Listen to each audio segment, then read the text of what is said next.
हे हमारे त्रिएक परमेश्वर पिता पुत्र पवित्र आत्मा प्रभु, इस समय फिर एक बार हम आपके सामर्थी नाम में होकर के आपके चरणों के निकट आते हैं। पिता, हम धन्यवाद करते हैं क्योंकि आप हमारे बीच में हैं। हम धन्यवाद करते हैं प्रभु क्योंकि आपने हम सबों को चुन चुन करके बुलाया है प्रभु जी, क्योंकि आपने कहा है बुलाए हुए बहुत हैं लेकिन चुने हुए थोड़े हैं प्रभु। आप हमें एक एक को चुन चुन कर यहाँ पर ले करके आए हैं प्रभु। सहायता कर कि हम जो कुछ भी सुनते हैं सीखते हैं, जो सच्चाई को प्रभु जी, उस सच्चाई को हम स्वीकार कर सके, क्योंकि आपने वचन में कहा है प्रभु कि सत्य को तुम जानोगे और सत्य तुमको स्वतंत्र करेगा प्रभु। हम सही की सच्चाई को जान सके प्रभु, आपके बारे में, आप क्या चाहते हैं, आपकी इच्छा क्या है, आप कैसे हमसे प्रेम करते हैं और आपने हम मनुष्य को किस उद्देश्य के लिए बनाया है, इस सच्चाई को हम सब लोग समझ सके प्रभु, और अपने जीवन के उद्देश्य को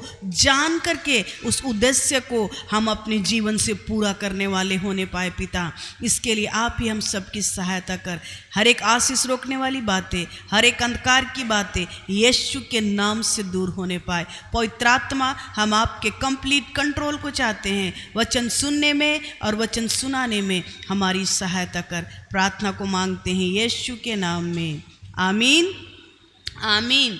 आइए आज हम लोग फिर से देखेंगे, पिछले दिनों में हम लोग देखे थे कि जब यीशु मसीह आएगा, कलीसिया को, विश्वासी लोग को जब उठाएगा तो हम लोग हवा में मिलेंगे। देखे थे ना, हम लोग हवा में मिलेंगे। किससे मिलेंगे?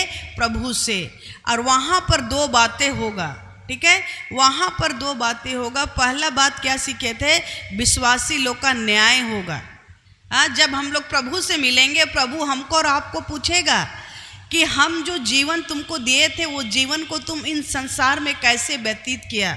क्या तुम अपना शारीरिक जीवन को सिर्फ खाने पीने, सोने, उठने, बैठने में लगा दिया, या फिर मेरे काम के लिए भी इस्तेमाल किया? पहला चीज़ यीशु मसीह हम एक एक से पूछेगा कि तुम्हारा, हमने अपने जीवन को कैसे इस्तेमाल किया। ये साल में कितना दिन हम लोग जीते हैं? 50 साल, 60 साल, 70 साल, 80 साल, कितना साल? ज़्यादा से ज़्यादा 100 साल। उसके बाद हमको यहाँ से जाना है, लेकिन कहाँ जाना है कई लोग अभी भी नहीं जानते हैं। लेकिन हम और आप जो प्रभु पर विश्वास करते हैं, हम लोग जानते हैं कि जब हम लोग मरेंगे हम लोग किसके साथ होंगे? प्रभु के साथ। लेकिन इन दिनों जबकि प्रभु यीशु मसीह का जो प्रतिज्ञा है वो वाचा बांधा है एक एक विश्वासी से कि मैं तुम्हारे लिए जगह तैयार करूँगा, और जब जगह तैयार हो जाएगा मैं तुमको आ करके स्वर्ग लेकर के जाएगा। और वही घटना के लिए पूरा दुनिया इंतजार कर रहा है। और इन दिनों हम लोग जब दुनिया का परिस्थिति को देखते हैं, लड़ाई हो रहा है ना, ये बाइबल का भविष्यवाणी है। आज जो इजराइल में लड़ाई हो रहा है उसका भी भविष्यवाणी बाइबल में ऑलरेडी किया गया है। आने वाले दिन में हम लोग सीखेंगे इस बात को। आज वहाँ लड़ाई हो रहा है। अंत के दिनों में प्रभु यीशु मसीह का आने के पहले में दुनिया में लड़ाई होगा। देश एक दूसरे के ऊपर चढ़ाई करेंगे, बीमारी होगा, भूकंप होगा, हाँ, जल प्रलय होगा। सब जितना भी नेचुरल डिजास्टर है, प्राकृतिक आपदा है, वो सब इस पृथ्वी पर होगा और हम लोग देख रहे हैं हो रहा है। इसका मतलब क्या है? ये एक चिन्ह है। इन सब बातों को जब तुम होते हुए देखो तो समझ लेना कि मेरा आना निकट है। यीशु मसीह बोला है। आप बाइबल में जा कर के पढ़िएगा, मत्ती रचित सुसमाचार उसका 24 अध्याय। यीशु का चेला लोग यीशु को पूछ रहे थे, प्रभु आप बार बार बोलते हैं कि आप चले जाएंगे फिर आएंगे, तो आपके आने का क्या चिन्ह होगा? कैसे हम लोग जानेंगे कि आप आने वाले हैं? चेला लोग यीशु मसीह को पूछ रहे थे। और उसी समय यीशु मसीह उनको बतलाया था कि जब मैं आऊँगा, मेरे आने के पहले दुनिया में पाप बढ़ जाएगा, बुराई बढ़ जाएगा, लोग अपने आप से प्रेम करेंगे, चारों तरफ व्यभिचार हो जाएगा, दुनिया में लड़ाई होगा, महामारी होगा, भूकंप होगा, सुनामी होगा। जितना भी पाप और बुराई और शैतान के कार्य बढ़ जाएंगे, यीशु मसीह बोला। अब बोला है कि ये तो पीड़ाओं का आरंभ है। जब ये सब बातें घटेंगी इस पृथ्वी पर, तब तुम जान लेना कि मेरा आना निकट है। और आज ये सच है कि यीशु मसीह का आना निकट है, ठीक है। और यीशु मसीह आ रहा है, वो दरवाजा में खड़ा है और सिर्फ वो हमको और आपको देख रहा है कि क्या कलीसिया तैयार है, क्या हम और आप तैयार हैं? बस इसीलिए वेट किया हुआ है। जिस दिन हम और आप तैयार हो जाएंगे वो अचानक से आ जाएगा, क्योंकि यीशु मसीह नहीं चाहता कि कोई नाश हो, यीशु मसीह चाहता है कि हर कोई बचाया जाए, और इसीलिए वो जस्ट इंतजार वेट किया हुआ है। ठीक है। और जैसा मैंने कहा कि यदि आज यीशु मसीह आ जाएगा, आज यदि यीशु मसीह आ जाएगा, कितने लोग रेडी हैं? रेडी है? विश्वास करना है, तैयार रहना है। हाँ प्रभु हम रेडी हैं, हर दिन रेडी रहना है, इंतजार में रहना है। और जब आज यदि यीशु मसीह आकर के हमको और आपको उठा के ले जाएगा, आज यदि विश्वासियों को उठाया जाना होगा, हम लोग जानते हैं यीशु मसीह दूल्हा है और हम लोग दुल्हन है ना। यीशु मसीह जब हमको और आपको उठाएगा, हम लोग बादलों में मिलेंगे। किससे मिलेंगे? प्रभु यीशु मसीह से। पहला चीज वहां पर क्या होगा? विश्वासियों का न्याय होगा। हमारा और आपका वीडियो चलेगा, आपने अपने जीवन को इस पृथ्वी पर कैसे इस्तेमाल किया, उन सब बातों का न्याय होगा। ठीक है। और आगे हम लोग देखेंगे दूसरा पोर्शन जो हम लोग को मिलता है प्रकाशित वाक्य 19। ठीक है।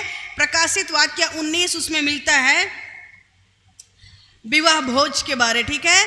उसको हम लोग और थोड़ा सा आज देखेंगे, क्योंकि लास्ट संडे हमने देखा था इस बात को कि हमारा न्याय कैसे होगा। हमारे अच्छे और भले और बुरे काम के आधार पर न्याय होगा, और जो जो अच्छा काम किए हैं उनको इनाम मिलेगा, अवार्ड सिरोमनी, क्राउन मिलेगा। किसको 1 मिलेगा, किसको 2 मिलेगा, किसको 4 मिलेगा, किसको 10 मिलेगा, किसी को 1 भी नहीं मिलेगा, क्योंकि आपने अपने जीवन से प्रभु के लिए कुछ नहीं किया है। तो वहां पर आपको क्या मिलेगा? 0, कुछ नहीं मिलेगा, लड्डू। ठीक है। तो इसीलिए जब तक इस पृथ्वी में है, हम लोग को प्रभु को जानना, उसके पीछे चलना और उसके लिए कार्य करना। और जैसा हमने कहा कि क्या करना है, दूसरा बात क्या है? विवाह भोज। दूसरा घटना हवा में होगा, वो विवाह भोज जो हम लोग पिछले दिनों में देखे थे प्रकाशित वाक्य उसका 19 में। ठीक है। प्रकाशित वाक्य उसका 19 में हम लोग देखे थे कि मेमना का विवाह, यीशु मसीह को मेमना बोल के बोला गया है। ठीक है। यीशु मसीह को क्या बोला गया है? मेमना। एक मेमना को देखें आप लोग, उसका स्वभाव कैसा होता है? मेमना बहुत प्योर, बकरी भयानक होता है ना। बकरी को आप स्थिर नहीं रख सकते, बकरी का सिर पूरा ऊंचा है ना, लेकिन मेमना का सिर कैसा होता है? झुका रहता है। वो नम्रता को दर्शाता है, वो दीनता को दर्शाता है, आज्ञाकारिता को दर्शाता है। और इसीलिए यीशु मसीह को भी उस मेमना के जैसा तुलना किया गया है, क्योंकि उन दिनों क्या होता था, जब कभी कोई व्यक्ति पाप करता था, पाप का क्षमा के लिए बलिदान चढ़ाना पड़ता था मेमना का। ठीक है। मेमना का बलिदान चढ़ाना पड़ता था हर एक व्यक्ति को। घराने के पीछे, एक घराने के पीछे 10 लोग हैं तो उन लोग 1 मेमना चढ़ाएंगे। एक घराने के पीछे ज़्यादा लोग हैं तो वो लोग जितना उनका पैसा होता था उस हिसाब से वो लोग अपने पापों की क्षमा के लिए बलिदान चढ़ाते थे, और ये विश्वास करते थे कि हमने जो पाप किया है वो पाप ये मेमना के ऊपर रख दे रहे हैं, और वो मेमना को बलि करते थे और बोलते थे कि मेरा पाप क्षमा हो गया। लेकिन परमेश्वर देख रहा है कि इस दुनिया में लोग पाप के लिए रोज कितना बलि कर रहे हैं। परमेश्वर बोलता है कि किसी जानवर के बलि से मनुष्य का पाप क्षमा नहीं हो सकता। परमेश्वर बोला कि मनुष्य के पाप के लिए मनुष्य का लहू बहना जरूरी है, और इसीलिए परमेश्वर खुद मनुष्य बन करके प्रभु यीशु मसीह के रूप में इस संसार में आया, ताकि मानवता के लिए, मसीहत क्रिश्चियन के लिए नहीं लेकिन पूरे दुनिया के मनुष्य के पाप के का जो दंड था मृत्यु, उसको यीशु मसीह अपने ऊपर ले लिया, एक मेमना के जैसे। ठीक है। एक मेमना के जैसे। जब मेमना को काटा जाता है तो वो कभी हल्ला भी नहीं करता है। यीशु मसीह जब अपने आप को बलिदान कर रहा था क्रूस पर, जब उसको मारा जा रहा था, उसका मुंह से एक बार भी एक शब्द नहीं निकला, कुछ नहीं, क्योंकि उसको पता था मेरे जीवन का उद्देश्य अपने आप को बलिदान करना। यीशु मसीह को पता था कि इस जगत में यदि मैं अपने जीवन को बलिदान करूंगा तभी मनुष्य लोगों का उद्धार होगा, मुक्ति होगा, छुटकारा होगा, और इसीलिए यीशु मसीह को मेमना कहा गया है। और यहाँ पर मेमना का विवाह भोज के बारे हम लोग देखेंगे। यूहन्ना 1:29-29 में बोलता है, देखो परमेश्वर का मेमना जो जगत का पाप उठा ले जाता है। यीशु मसीह को जब देख रहा था यूहन्ना, बोल रहा है कि देखो परमेश्वर का मेमना जो जगत का पाप, सारे दुनिया के लोगों का पाप को अपने ऊपर उठा ले जाता है। क्यों? ताकि हम और आप उस स्वर्ग को प्राप्त करें, हम और आप उस अनंत जीवन को प्राप्त करें। देखो परमेश्वर का मेमना जो जगत का पाप उठा ले जाता है, मेमना कहा गया है। प्रकाशित वाक्य 5:12 में लिखा है, और वे ऊंचे शब्द से कहते थे, वध किया हुआ मेमना ही सामर्थ और धन और ज्ञान और शक्ति और आदर और महिमा और धन्यवाद के योग्य है। सिर्फ यीशु मसीह जो कि पाप के लिए बलिदान हुआ। प्रकाशित वाक्य 5:12 में वो लोग इसलिए चिल्ला करके बोल रहे हैं, सिर्फ और सिर्फ क्या है? वध किया हुआ मेमना जो सामर्थी है, जो धन है, जो ज्ञान है, जिसके पास शक्ति है और आदर है और महिमा और धन्यवाद के योग्य है। कोई नहीं है इस दुनिया में, यीशु मसीह से बड़ा कोई नहीं है, यीशु मसीह के जैसा कोई नहीं है। यीशु मसीह एकमात्र जीवित परमेश्वर है, वो प्रेमी परमेश्वर है।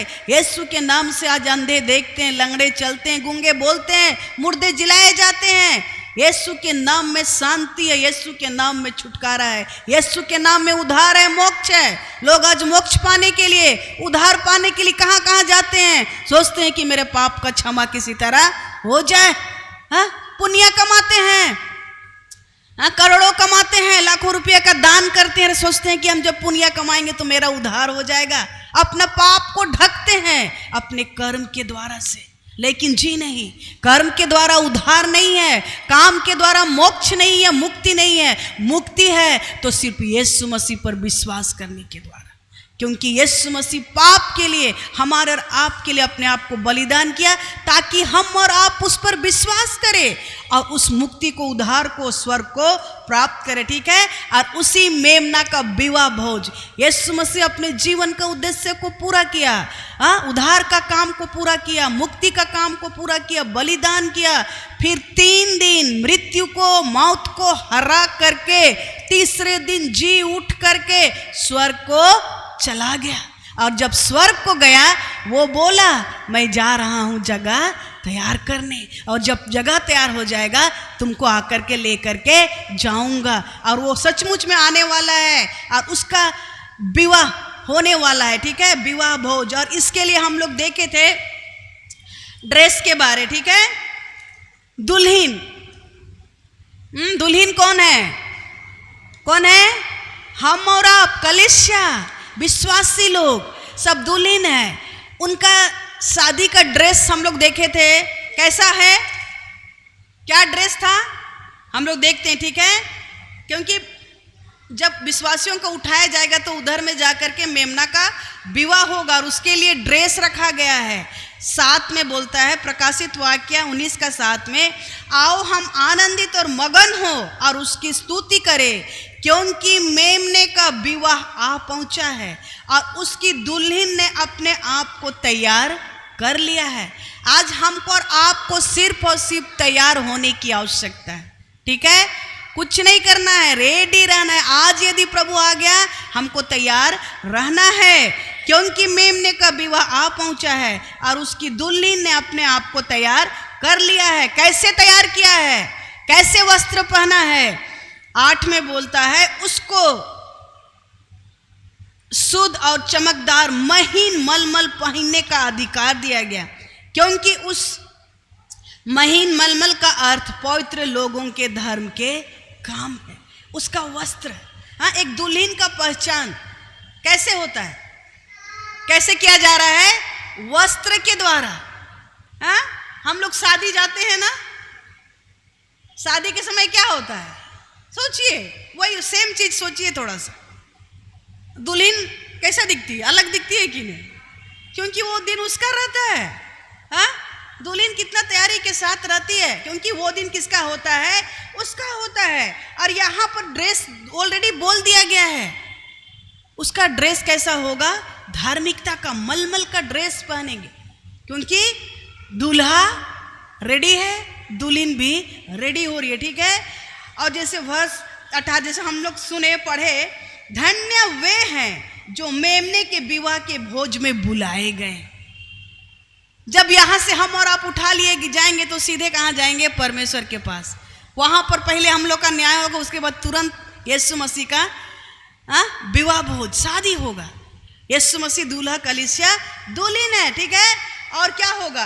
जो ड्रेस हमने बोला कि उसका जो ड्रेस है वो हमको और आपको लगाना बहुत जरूरी है। जरूरी है कि नहीं? ऐसे ही तो नहीं जाते हैं हम लोग शादी, कितना तैयारी के साथ जाते हैं। तो अभी सोचिए, अगर यदि आपका शादी यीशु मसीह से होने जा रहा, आप ऐसे ही जाएंगे? है? हम लोग शादी छोड़िए, पार्टी में जब जाते तो कितना तैयार होके जाते हैं। साइड हीरोइन लोग को देखिए, हीरो लोग को कितना तैयारी, दूल्हा दुल्हन से भी ज्यादा तैयारी। और हम लोग के बारे सोचिए, हमारा शादी एक परमेश्वर, ये यीशु मसीह जो मेरा दूल्हा, उसके साथ होगा। आप ऐसे ही रहेंगे? क्या आपको तैयारी की जरूरत नहीं है? हाँ, तो तैयारी होना बहुत जरूरी है। हम लोग देखेंगे कैसे हम लोग तैयारी होंगे, ठीक है। और इसीलिए यहां पर बोल रहा है कि यीशु माने दुल्हन का पहचान उसका वस्त्र था। आज हमारा और आपका पहचान क्या? हाँ, दुल्हन को पहचानने के लिए यीशु मसीह परमेश्वर वस्त्र उनको दे दिया था। और वो वस्त्र क्या था? धार्मिकता का वस्त्र, मलमल का वस्त्र था, ठीक है। और यहाँ पर इफिसी 5 का 32 और 33 में लिखा है, ये बतला रहा है कि कैसे पति पत्नी जब शादी होते हैं तो उसी को तुलना किया गया है, ठीक है। बोलता है यह भेद तो बड़ा है, यीशु मसीह के साथ कलीसिया का विवाह होना बहुत बड़ा भेद है। यह भेद तो बड़ा है, पर मैं यहाँ मसीह की कलीसिया के विषय में कहता हूँ। पर तुम में से हर एक अपनी पत्नी से अपने समान प्रेम रखो और पत्नी भी अपनी पति का भय माने। जैसे पति और पत्नी का रिलेशन होता है शादी के बाद, पति का काम क्या है? अपनी पत्नी को प्यार करना। पत्नी का काम क्या? अपने पति का रिस्पेक्ट करना, इज्जत करना। और भी कई सारे काम है, लेकिन हम उसमें नहीं जाएंगे, ठीक है। तो वही बात, जब यीशु मसीह दूल्हा है और कलीसिया दुल्हन है, तो आज हमारा और आपका कर्तव्य है, जैसे कि हस्बैंड और वाइफ, पति पत्नी कैसे दोनों एक साथ अच्छा काम करते हैं, भले काम करते हैं, एक दूसरे को का सहायता करते हैं कि नहीं? जो अच्छा काम है वही करते हैं, जो सही है वही करते हैं, पवित्र काम करते हैं, एक साथ चलने का कोशिश करते हैं। तो आज हमारा और आपका कर्तव्य भी है कि हम उसी तरह से तैयारी करें। और जैसा मैंने कहा कि हमको और आपको धार्मिकता का वस्त्र ऑलरेडी दे दिया गया है। ये क्या है? पवित्रता का कपड़ा, पवित्रता का जीवन। धार्मिकता का वस्त्र क्या है? पवित्रता का जीवन। आज यदि हमको और आपको तैयारी की आवश्यकता है तो पवित्र जीवन जीना है, ठीक है। वही आपको बचाएगा। जब आप पवित्र जीवन जिएंगे, जब आप उठाए जाएंगे, प्रभु यीशु मसीह आपको क्या देगा? धार्मिकता का वस्त्र देगा। वो तभी देगा जब आप पवित्रता में बने रहेंगे, क्योंकि धार्मिकता का वस्त्र मतलब पवित्रता का जीवन जीना। कहाँ पर? इसी संसार में, ठीक है। लेविटिकस लव्य व्यवस्था 19 का 2 में लिखा है, तुम पवित्र बनो क्योंकि मैं तुम्हारा परमेश्वर यहोवा पवित्र हूँ। तुम मेरे जैसा पवित्र बनो क्योंकि मैं तुम्हारा परमेश्वर पवित्र हूँ। दुल्हन यीशु मसीह, पिता परमेश्वर, उसका ये इच्छा है कि मैं जैसे पवित्र हूँ, मेरा दुल्हन भी वैसा ही पवित्र बने, ठीक है। और पहला पत्रस 1:15 में लिखा है, पर जैसा तुम्हारा बुलाने वाला पवित्र है, वैसे ही तुम भी अपने सारे चाल चलन से पवित्र बनो। यदि हमको और आपको रेडी होना है तो पहला चीज पवित्र जीवन जीना बहुत जरूरी है। पर जैसा तुम्हारा बनाने वाला पवित्र है, वैसा ही तुम भी अपने सारे चाल चलन से पवित्र बनो। सारे चाल चलन से, ऐसा नहीं कि हम रात और दिन उल्टा पलटा काम करेंगे, चोरी करेंगे, झूठ बोलेंगे, घमंड करेंगे और बोलेंगे हम रेडी हैं, हम दुल्हन। कहाँ आपका वस्त्र धार्मिकता का? नहीं मेरे प्रियो, ऐसा नहीं है। यदि आप सच में प्रभु के साथ जाना चाहते हैं, उठाया जाना चाहते हैं, आपको पवित्रता का जीवन जीना है। तैयारी का मतलब वही है, जैसा तुम्हारा बुलाने वाला पवित्र है, वैसा ही तुम भी अपने सारे चाल चलन में पवित्र बनो, क्योंकि लिखा है पवित्र बनो क्योंकि मैं पवित्र हूँ। और ये है परमेश्वर का डिमांड आज हम एक एक विश्वासी के लिए। और इन दिनों लोग सचमुच में तैयारी कर रहे हैं, लोग पवित्रता का जीवन जी रहे हैं। लोग दुनिया आज पाप में बढ़ गया है, पाप का स्पीड बढ़ गया है। लोग आज व्यभिचार में पाए जा रहे हैं, चारों तरफ पाप, चोरी, लूट, डकैती, मर्डर। कोई किसी का अच्छा सोच नहीं सकता। थोड़ा सा प्रॉपर्टी के लिए, धन के लिए एक दूसरे का मर्डर करना, माँ बाप के बीच में प्रेम नहीं, भाई भाई के बीच में नफरत। किस लिए? पाप। लेकिन आइए, ऐसे समय में भी परमेश्वर के लोग तैयार हो रहे हैं। ऐसे कठिन समय में परमेश्वर अपने लोगों को वो शक्ति और सामर्थ दे रहा है ताकि वो लोग धार्मिकता का वस्त्र को प्राप्त करें पवित्र जीवन जीने के द्वारा, और अपने आप को यीशु मसीह के आने के लिए तैयार कर सके। ठीक है। और जैसे हम लोग जानते हैं, दुल्हन का चुनाव कौन करता है? कौन करता है? अभी तो नहीं, अभी तो 21st सेंचुरी है, मॉडर्न जमाना है। आजकल के युग में तो लड़का लड़की अपना चुनाव खुद करते हैं कि नहीं? हाँ, आजकल इन दिनों लोग अपना चुनाव खुद करते हैं। लेकिन यदि हम लोग 19th सेंचुरी में भी जाएंगे तो वहां पर क्या होता था? माँ बाप चुनाव करते थे, माता पिता का रिस्पॉन्सिबिलिटी था अपने बेटा बेटी के लिए बहू या ढूंढने का। पुराना नियम में भी हम लोग को ये घटना मिलता है। पुराना नियम में भी सब जितने भी लोग थे, सबके लिए परमेश्वर का जो योजना था वो उनके माता पिता के द्वारा पूरा हुआ था। हम लोग अब्राहम के बारे देखते हैं। ठीक है।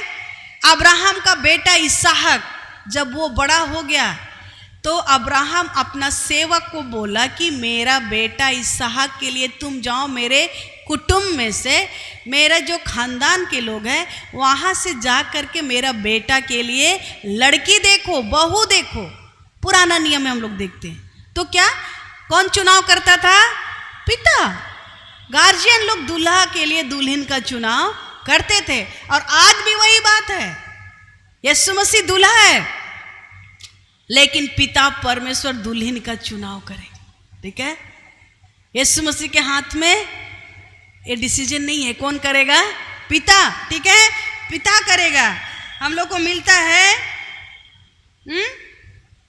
यूहन्ना रचित सुसमाचार। ठीक है, यूहन्ना 6:44 में लिखा है यीशु मसीह क्या बोलता है, देखिए।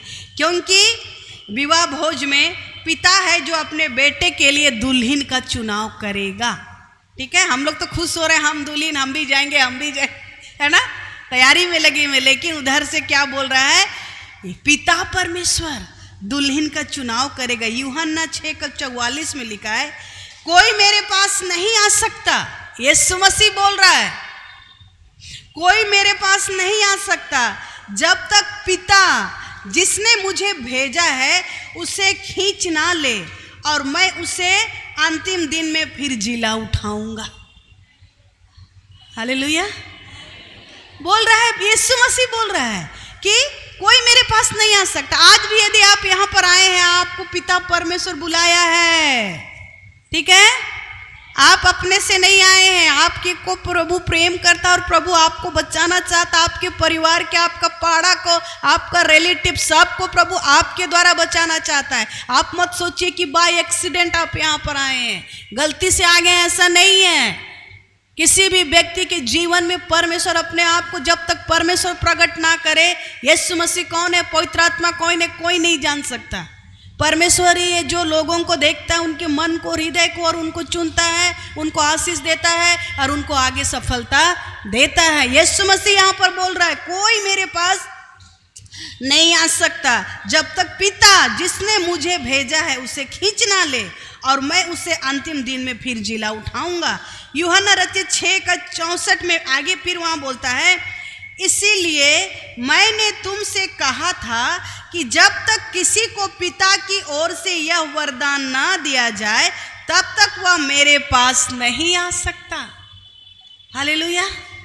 जब तक पिता बोल रहे, जब तक पिता नहीं आपको लेकर के आएगा कोई यीशु के पास नहीं आ सकता। जब तक पिता आपको सहायता नहीं करेगा आप यीशु को नहीं जान सकेंगे, आप पवित्र आत्मा को नहीं जान सकेंगे। इसीलिए मैंने तुमसे कहा था कि जब तक किसी को पिता की ओर से यह वरदान ना दिया जाए तब तक वह मेरे पास नहीं आ सकता। इसका मतलब क्या है? आज दुल्हन आप तैयार हैं, आपको कौन बुलाया है? पिता परमेश्वर चुन चुन करके। इसीलिए मैं बोला दुल्हन का चुनाव कौन कर रहा है? पिता परमेश्वर। और आज सिर्फ और सिर्फ हमको और आपको तैयारी होने की आवश्यकता है, ठीक है? हमको और आपको तैयारी, ठीक है? क्योंकि दुल्हन का चुनाव कौन कर रहा है? पिता परमेश्वर। शादी किसका है? यीशु मसीह पुत्र परमेश्वर का, ठीक है? और उसमें हम और आप दुल्हन है, तो हमको और आपको सिर्फ क्या करना है? तैयारी रहना, ठीक है? और कैसे तैयार रहेंगे? फिर से चलिए किसी का शादी मनाने। क्या होता है? कितना दिन से दुल्हन तैयार होती है, दूल्हा भी तैयार होता है। कितने लोग ब्यूटी पार्लर जाते हैं 15 दिन 1 महीना से बुक, क्योंकि हमको अलग दिखना है। अंदर से कितना तैयार होते हैं, मेंटली तो प्रिपेयर होते ही हैं, शारीरिक रीति से भी कितना तैयारी, क्या पहनेंगे, क्या कितना कुछ होता है। हमको बोलने का जरूरत नहीं, हम लोग सब लोग जानते हैं, है ना?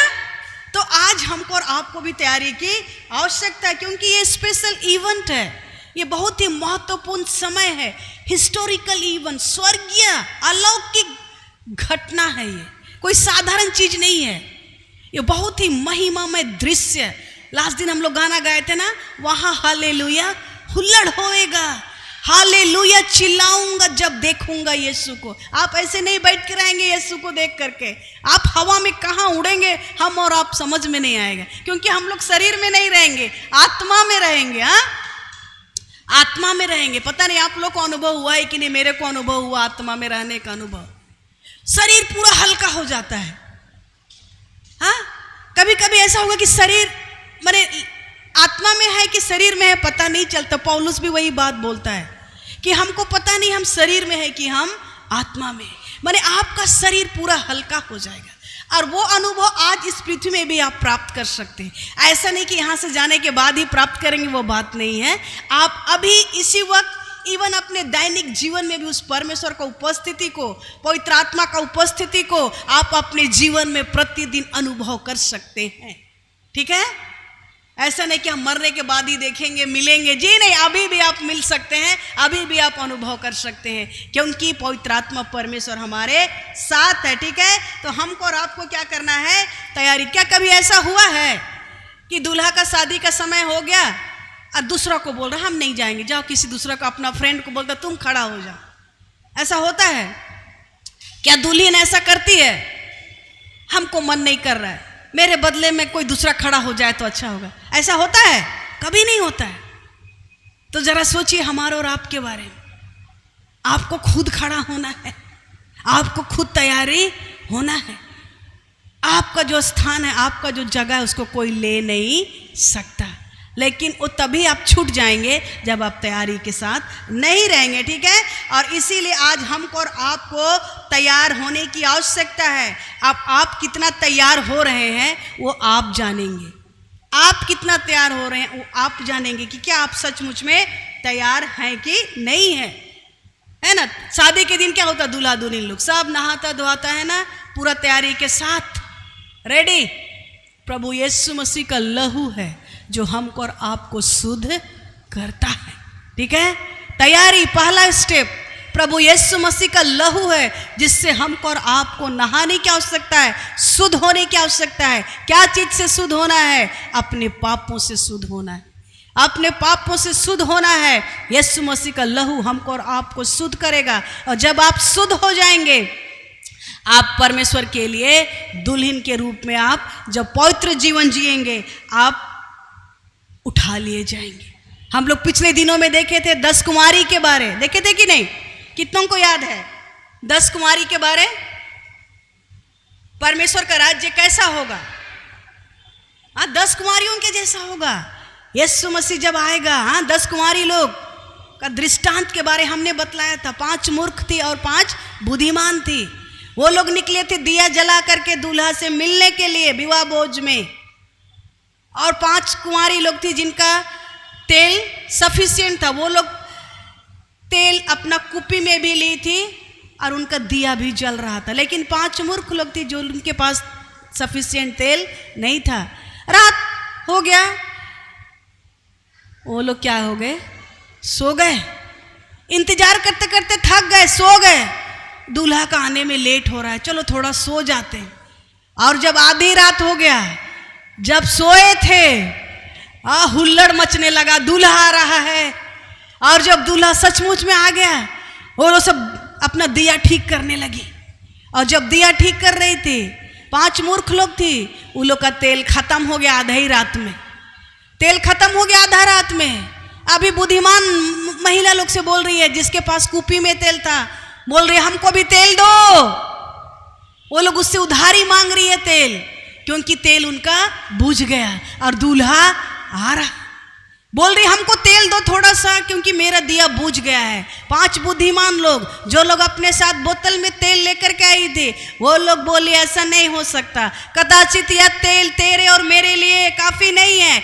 बेटर अच्छा यही होगा, तुम जाओ दुकान में और दुकान से तेल खरीद के लाओ, क्योंकि यदि हम अपना तेल तुमको दे देंगे तो मेरा तेल भी मेरे लिए कम हो जाएगा, कम पड़ जाएगा। हम इसलिए तुमको नहीं दे सकते। अच्छा होगा तुम लोग जाओ। और 5 जन लोग दुकान चले गए तेल खरीदने। और जो बुद्धिमान थे उन लोग के पास तेल था, तेल डाल डाल के दिया से स्वागत करने में, दूल्हा के साथ प्रवेश करने में जुट गई। दूल्हा आ गया और वो लोग चले गए दूल्हा के साथ। अभी जब 5 कुंवारी जो लोग तेल खरीदने गई थी, जब वो लोग वापस आई, दरवाजा बंद हो गया। और बोल रही, दरवाजा खटखटा रही, बोल रही है दरवाजा खोलो, हम ये हैं, हम वो हैं, अपना नाम बोल रही है। लेकिन यीशु मसीह दूल्हा उधर से बोल रहा है, मैं तुमको नहीं जानता। तेल, आज हमको और आपको भी तेल बचा करके रखना है। और तेल कैसे सूखता है मैंने बतलाया था। जितना आप गलत काम करेंगे, पाप करेंगे, आपका तेल सूखते जाएगा, सूखते जाएगा, सूखते जाएगा। जितना आप पवित्रता तक का जीवन जिएंगे, जितना आप प्रभु के लिए अपने आप को इन्वेस्ट करेंगे, प्रार्थना करेंगे, वचन पढ़ेंगे, चर्च में जाएंगे, प्रभु का काम करेंगे, आपका तेल बढ़ते जाएगा, कभी सूखेगा नहीं। इस तरह से हमको और आपको रेडी रहना है, ठीक है। घर में बैठ के रात और दिन टीवी देखेंगे, मोबाइल देखेंगे, इंटरनेट देखेंगे, बोलेंगे हम तैयार हैं कहाँ जाने के लिए, दूल्हा का शादी के लिए। ऐसा नहीं होगा। यीशु मसीह हमारा दूल्हा है मेरे प्रियो, एक परमेश्वर जो आपको और हमको लेने आ रहा है। आपको तैयारी की आवश्यकता है और वो इसी पृथ्वी में तैयार होना है, ठीक है। जैसे दुल्हन तैयार होती है, आज हमको और आपको तैयार होना है। कैसे तैयार होना है? वो तेल को हमेशा भरे रहना है, आत्मा से हमेशा परिपूर्ण रहना है। एक व्यक्ति जो आत्मा से परिपूर्ण रहता है, कभी भी पाप के साथ समझौता नहीं करेगा, कभी भी पाप के साथ खिलवाड़ नहीं करेगा, हमेशा पवित्र जीवन जिएगा, हमेशा परमेश्वर के वचन के अनुसार चलेगा, हमेशा परमेश्वर पर विश्वास करेगा, हमेशा परमेश्वर को प्रेम करेगा। और वही है तैयारी, वही है तैयारी।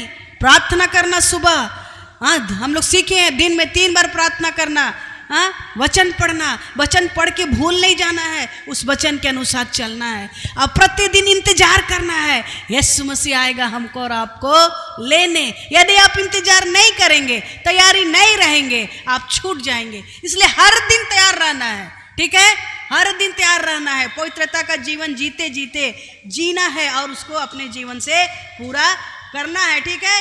कहाँ लेकर के जाएगा, कहाँ लेकर के जाएगा? और एक वचन देखते, उसके बाद मैं आप लोग को बतलाऊंगा। जेम्स याकूब की पत्री, ठीक है, उसका 4:4 में लिखा है। देखिए कितना भयानक बात, ठीक है। तैयारी का बात हम लोग कर रहे हैं, लेकिन यहाँ वचन क्या बोलता है? याकूब 4:4 में, हे व्यभिचारिणियों, क्या तुम नहीं जानती कि संसार से मित्रता करनी परमेश्वर से बैर करना है? सो जो कोई संसार का मित्र होना चाहता है, वह अपने आप को परमेश्वर का बैरी बनाता है। कहने का मतलब क्या है कि हम लोग को संसार में है, लेकिन संसार के किसी भी चीज से इतना प्रेम नहीं करना है जितना कि परमेश्वर से। ठीक है, संसार में हमको सब करना है, इस संसार में रहते हुए, लेकिन पाप से बच के रहना है, बुराई से बच के रहना है, उसी जगह में पवित्रता का जीवन जीना है। क्योंकि बोल रहा है कि क्या तुम नहीं जानती कि संसार से मित्रता करना परमेश्वर से बैर करना है। यदि हम लोग संसार में खो जाएंगे, संसार के जैसा चलेंगे, तो परमेश्वर से हम लोग दूर हो जाएंगे।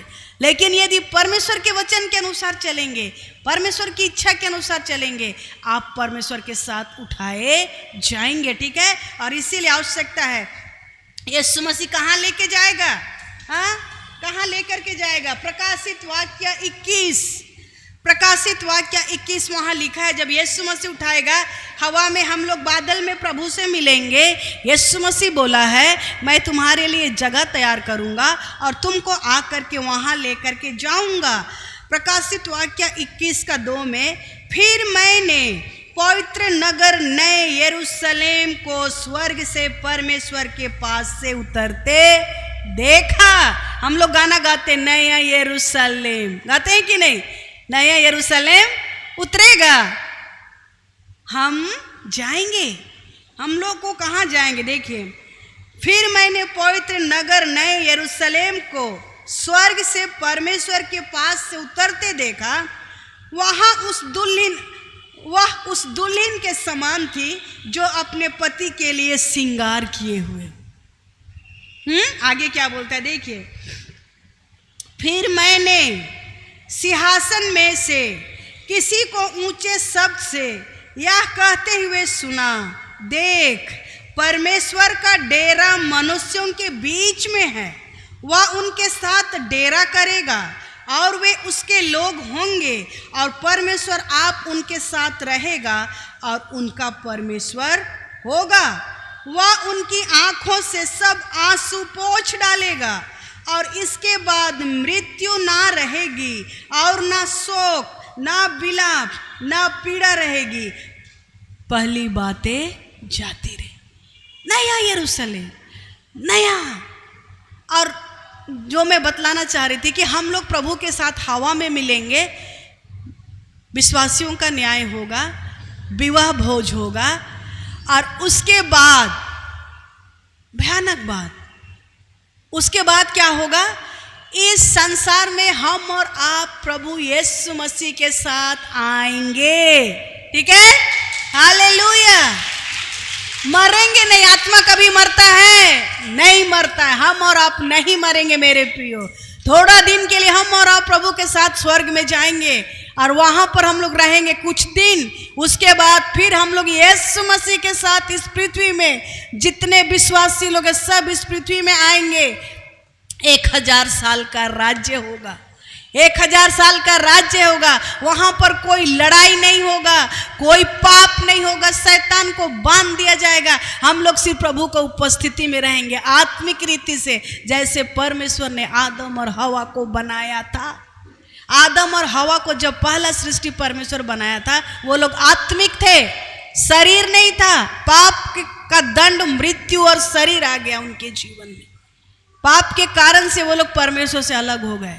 लेकिन जब प्रभु यीशु मसीह हमको और आपको उठा करके ले करके जाएगा, उसके बाद हम लोग स्वर्ग में हमारा जो भी होगा, विवाह भोज होगा, उसके फिर हम सब लोग पृथ्वी में आएंगे। 1000 साल का राज्य होगा। हम लोग यीशु मसीह के साथ उठेंगे, बैठेंगे, कोई लड़ाई झगड़ा नहीं, कोई पाप नहीं, कुछ नहीं। शांति का राज्य होगा, जो राज्य परमेश्वर बनाया था और जिस राज्य को शैतान नाश कर दिया था। ठीक है, उसी को परमेश्वर फिर से लेकर के आएगा। ठीक है, ठीक है। तो इसीलिए डरना नहीं है, परेशान नहीं होना है। इसके बाद क्या होगा मैं और बतलाऊंगी। ठीक है, दिस इज ट्रूथ, ये सच्चाई है। ये आपको कोई यूनिवर्सिटी में नहीं मिलेगा, कोई कॉलेज में नहीं मिलेगा, ये मिलेगा प्रभु के भवन में, परमेश्वर की उपस्थिति में, परमेश्वर के घर में। और इसीलिए आइए, हमारे पास सिर्फ एक ही ऑप्शन है, हमको और आपको प्रतिदिन तैयार रहना। ठीक है, कैसे तैयार रहना है? 1-2 बात को बोल करके मैं अंत करूंगी। तैयार तो रहना है, लेकिन कैसे तैयार रहना है? शैतान को पता है कि जो कोई भी परमेश्वर का वचन पढ़ेगा उसका ज्ञान खुलेगा और वो आगे बढ़ेगा। और पर शैतान आपको हमेशा बाइबल पढ़ने से रोकेगा। वचन बोलता है ज्ञान की कमी से मेरी प्रजा नाश हो रही है। आज जब इन सब बातों को आज आप सुने, कैसा लगा आपको? ये जीवन 60-70 साल का जिंदगी मेरे को कुछ नहीं लगता है। अल्टीमेटली हमको उधर जाना है, जाना ही नहीं, हमको यीशु के साथ आकर के इधर में राज्य भी करना है। और जिनका लाइफ सही है, जो लोग प्रभु के लिए कार्य कर रहे हैं, उस यीशु मसीह का राज्य में वो लोग बड़े बड़े ओहदे पे होंगे। हाँ, कोई प्राइम मिनिस्टर होगा, कोई सेक्रेटरी होगा, कोई नेता होगा। जो लोग प्रभु के बच्चे वो लोग होंगे, कोई सांसारिक व्यक्ति नहीं रहेगा। प्रभु यीशु मसीह के बच्चे लोग रहेंगे उस समय जब 1000 साल का राज्य होगा। आज हमको और आपको शैतान नहीं चाहता कि हम और आप वचन को पढ़े और सच्चाई को जाने और उस परमेश्वर के पीछे भागे। और इसीलिए आज हमको और आपको वचन पढ़ना बहुत जरूरी है, क्योंकि इससे हमारा आत्मा मजबूत होता है, हमारा विश्वास मजबूत होता है। और ये वचन क्या है? जो बच्चा नया नया जन्म लेता है उसको क्या क्या जरूरत होता है? दूध, है ना? नया जन्मे हुए बच्चा को हम लोग क्या पिलाते हैं? दूध। और देखिए वचन यहाँ पर क्या लिखा है, पहला पत्रस 2:2, सब ध्यान से सुनेंगे। नए जन्मे हुए बच्चों के समान निर्मल आत्मिक दूध की लालसा करो, ताकि उसके द्वारा उद्धार पाने के लिए बढ़ते जाओ। नए जन्मे हुए बच्चे की तरह आत्मिक दूध की लालसा करो। जो नया बच्चा, जब आप नया नया प्रभु को जानते हैं, आप इस बच्चे के जैसा होते हैं जिसको दूध की आवश्यकता होती है। और ये वचन आपके लिए दूध का काम करता है, क्योंकि आप प्रभु को आज जाने हैं, 1 साल हुआ है, आपको आत्मिक दूध की आवश्यकता है। और ये आत्मिक दूध परमेश्वर का वचन है, जिसको आपको प्रतिदिन पढ़ना है। नए जन्मे हुए बच्चों के समान निर्मल आत्मिक दूध की लालसा करो, ताकि उसके द्वारा उद्धार पाने के लिए बढ़ते जाओ, ताकि आप प्रतिदिन परमेश्वर का ज्ञान में, प्रेम में, विश्वास में आगे बढ़ते जाएं। ठीक है? और दूसरा क्या बोलता है परमेश्वर का वचन? ये एक ब्रेड के जैसा है। ठीक है? रोटी, हाँ, ये रोटी है। मत्ती रचित सुसमाचार 4:4 में लिखा है, मनुष्य केवल रोटी ही से नहीं, परंतु हर एक वचन से जो परमेश्वर के मुख से निकलता है जीवित रहेगा। आज परमेश्वर का वचन हमारे और आपके आत्मिक जीवन के लिए रोटी है। जब इसको हम और आप पढ़ते हैं, हमारा आत्मा मजबूत होता है। ठीक है? और इस तरह से हम लोग तैयारी का जीवन जीते हैं, आत्मा से परिपूर्ण हो करके। पहला क्या है? परमेश्वर का वचन दूध के जैसा है। हाँ, और जब लोग थोड़ा थोड़ा आत्मिक रीति से बढ़ जाते हैं, शारीरिक रीति से बढ़ते हैं, तो उनको हम लोग रोटी देते हैं। ठीक है? देते हैं कि नहीं? तो और तीसरा क्या है? परमेश्वर का वचन मीट के जैसा है। कौन खाता है? सयाने, मैच्योर लोग, है ना? जो लोग मैच्योर होते, सयाने, वो लोग मीट खाते, जो हम लोग को मिलता है हिब्रू, इब्रानी की पुस्तक 5:13-14 में। क्योंकि अन्न मतलब मीट बड़ों को चाहिए, बच्चों को नहीं। और आज परमेश्वर का वचन नए जन्मे हुए बच्चे के लिए दूध की जैसा है, जो प्रभु में नया आया उसके लिए दूध के जैसा, जो थोड़ा बढ़ गया उसके लिए रोटी है, और जो बहुत बढ़ गया उसके लिए मीट है। आप क्या खा रहे हैं? आप अभी तक दूध पी रहे हैं, ना रोटी खा रहे हैं, ना मीट खा रहे हैं। आपको देखना है। ठीक है? और इस तरह से हमको और आपको सिर्फ दूध ही नहीं पीना है, सॉलिड खाना है, मीट खाना है। और मैं कई ऐसे बातों को बताऊंगी जो मीट है, सॉलिड है, जो आत्मिक जीवन में हमको और आपको बहुत ही सहायता करेगा।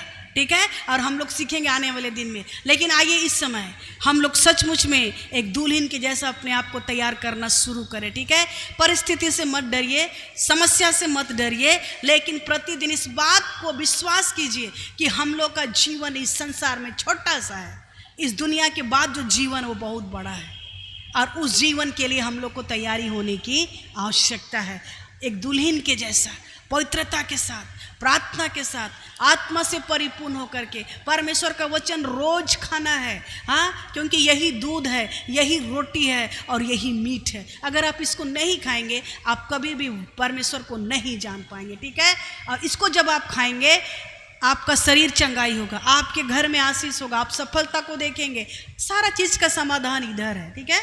और इसलिए आपको इसको पढ़ना है और इसको पढ़ करके इसको अपने जीवन से पूरा करना है। आइए हम लोग प्रार्थना करें, प्रभु सहायता करे कि हम लोग सचमुच में अपने आप को तैयार कर सके और उस दुल्हन के जैसा, ताकि हम लोग भी उस विवाह के भोज में आदर के साथ प्रवेश किए जाए और कभी भी हमको और आपको लज्जित होना ना पड़े।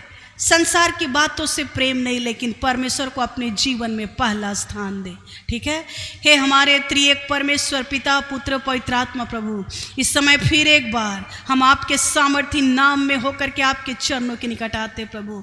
आज के इस वचन के लिए हम आपका धन्यवाद करते हैं जो आपने हमें दिया प्रभु जी। आज आप भी परमेश्वर पिता हम एक एक को तैयार करिए प्रभु। हम एक तैयार होना चाहते एक दुल्हन के जैसा प्रभु जी, अपने आप को पवित्रता के साथ, धार्मिकता का वस्त्र के साथ प्रभु जी, ताकि जब आप आएंगे प्रभु हम आपके साथ बादलों में उठा लिए जाएं प्रभु और उस विवाह भोज में सम्मिलित होने पाए प्रभु जी। हम एक एक को तैयार कर प्रभु जी। हम एक एक को अपनी आत्मा की सामर्थ से भर प्रभु, अपनी आत्मा की आग को तू दे प्रभु, आत्मा की भरपूरी को तू दे परमेश्वर पिता।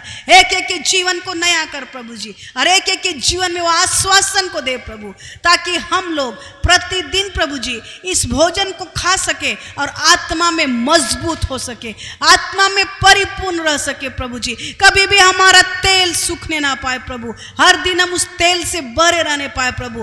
प्रति सेकंड प्रति मिनट प्रभु हम तैयार रहने पाए, आपकी बाट जोहने पाए, आपका इंतजार करने पाए। जैसे दुल्हन अपने दूल्हे का इंतजार करती प्रभु, हम भी आपका वैसा ही पवित्रता के साथ इंतजार करने पाए प्रभु जी। ऐसा अनुग्रह प्रदान कर पवित्र आत्मा, एक एक को अपनी नई शक्ति और नई सामर्थ्य दे प्रभु। हर एक टेंशन, हर एक चिंता, हर एक दुख, हर एक तकलीफ, हर एक परेशानी यीशु के नाम से दूर होने पाए प्रभु जी। एक एक को स्थिर कर प्रभु जी, और एक एक के जीवन में नया काम को तू कर प्रभु। धन्यवाद पिता, फिर एक बार हम सबके जीवन को अपने हाथ में लेने के लिए सारा आदर महिमा आपको देते प्रभु। आपने हमारी प्रार्थना को सुना है, इसके लिए आपका धन्यवाद करते हैं। प्रार्थना को मांगते हैं त्रिएक परमेश्वर पिता पुत्र और पवित्र आत्मा के नाम से, आमीन आमीन। प्रभु आप सबको आशीष दे। Thank you.